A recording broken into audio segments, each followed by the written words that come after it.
Hello friends, तो part 3 की starting में हम देखते हैं कि फूम ये को खाने पे बुलाने के लिए आता है। अब ये शावर ले रही होती है तो इसलिए वो डोर ओपन नहीं कर पाती।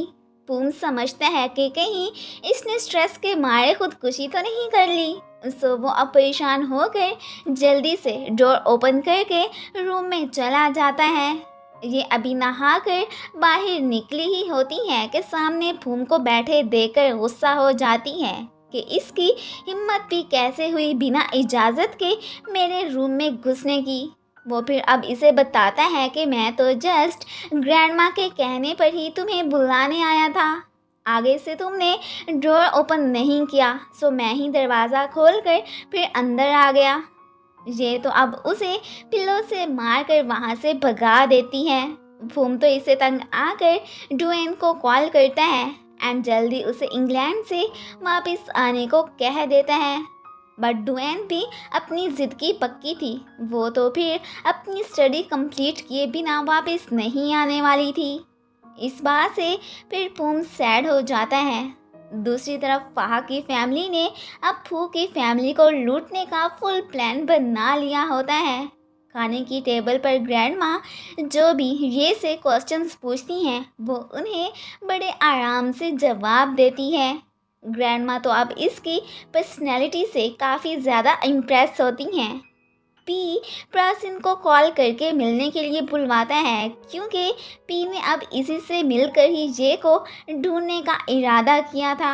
जे ने तो अब ग्रैंडमा को ये भी यकीन दिला दिया होता है कि उसने फूम से पैसों की खातिर शादी नहीं की, बल्कि उसकी नेचर एंड काइंडनेस से इम्प्रेस होके ही की है। अब वाकई में ग्रैंडमा को तो उस पर बिलीव हो जाता है। वो अब यही विश करती हैं कि ये बस फूम को सुधार दे। थाई को कॉल करके फूम बता देता है कि डुएन तो मेरे कहने पर वापस नहीं आने वाली है, सो तुम ही मेरी तरफ से उससे बात करो। अब वो डुएन से बात करके उसे वापस आने के लिए कहता है, लेकिन अभी भी उसका जवाब ना ही था। यहाँ पर हमें ये भी फील होता है कि जैसे थाई डुएन को लाइक करता है, बट वो इन दोनों के दरमियान में दीवार बनने की बजाय बस चुप करके साइड पे ही रहता था। एंड कभी भी थाई ने इन दोनों की फाइट कराने का नहीं सोचा था। और सो स्वीट, वैसे ऐसे इंसान ड्रामों में ही पाए जाते हैं, वरना रियल लाइफ में तो हर कोई फूट ही डलवाता रहता है। ये तो बस इस बात से परेशान होती है कि मैं क्या पैरासिन से जान छुड़ा कर आई हूँ। अब मुझे फूम जैसे बंदे को फेस करना पड़ रहा है। खैर डुएन के लिए उसे ये सब तो करना था।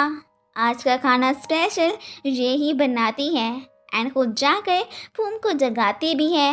फूम पहले लेट उठा करता था, लेकिन आज इसके जल्दी जगाने पर वो तो फिर काफ़ी ज़्यादा चिढ़ जाता है। अब ये तो उसे घसीट कर खाने की टेबल पर भी लाती है। ग्रैंडमा नोट करती हैं कि फूम के रूम में एक पिलो क्या कर रहा है, मीन ये इसके रूम में नहीं होती क्या।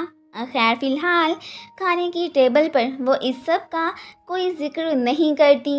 पी और प्रयासन ये को ढूंढने निकले होते हैं, बट अभी तक उन्हें उसका कोई सुराग नहीं मिला था।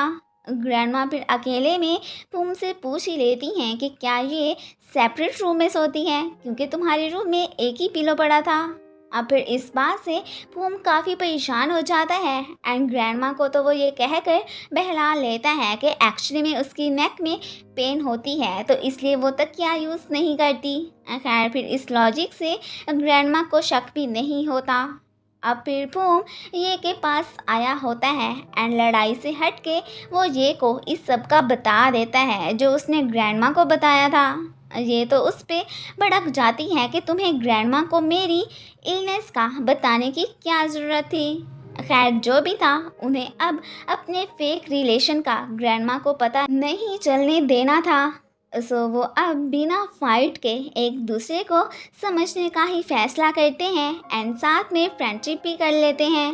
फूम की मॉम फाहा की मॉम से बात करके उन्हें ये गुड न्यूज़ देती हैं कि हम बहुत जल्द वापस आ रहे हैं, सो तुम बस फाहा की शादी की तैयारियां करो एंड इस बारे में वो किसी को भी ना बताने का कहती हैं क्योंकि वो लोग बिना बताए आकर सबको सरप्राइज़ देना चाहते थे।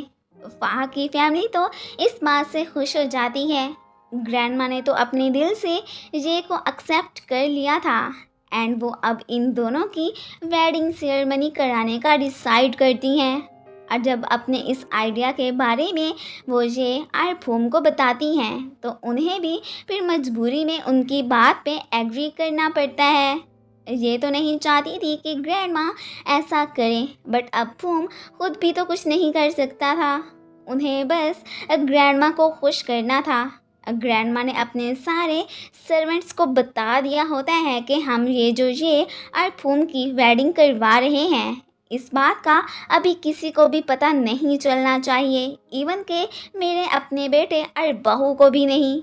जिस रूम में ये ठहरी हुई थी उसकी डेकोरेशन होने वाली थी, इसीलिए अब मजबूरी में ये रूम छोड़ना था एंड उसे अब फूम के रूम में ही शिफ्ट होना था। इसी बात से वो काफ़ी ज़्यादा परेशान भी होती है।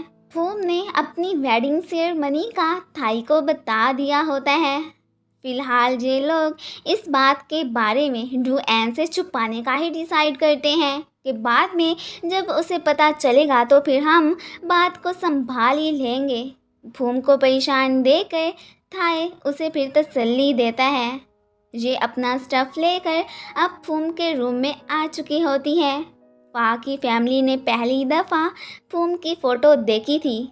वो लोग तो अब और ज़्यादा ही इनकी फैमिली पर लट्टू हो जाते हैं कि अच्छी दौलत कमाएंगे।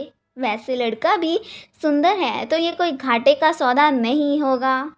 आज तो फूम फिर ड्रंक कंडीशन में घर आता है। ग्रैंडमा ये को ही इसे संभालने का ऑर्डर देती हैं। फूम काफ़ी टुन होता है तो वो ये को डू एन समझ कर हक कर लेता है। ये उसे खुद से दूर करने की काफ़ी कोशिश करती है बट वो तो उसे छोड़ता ही नहीं है।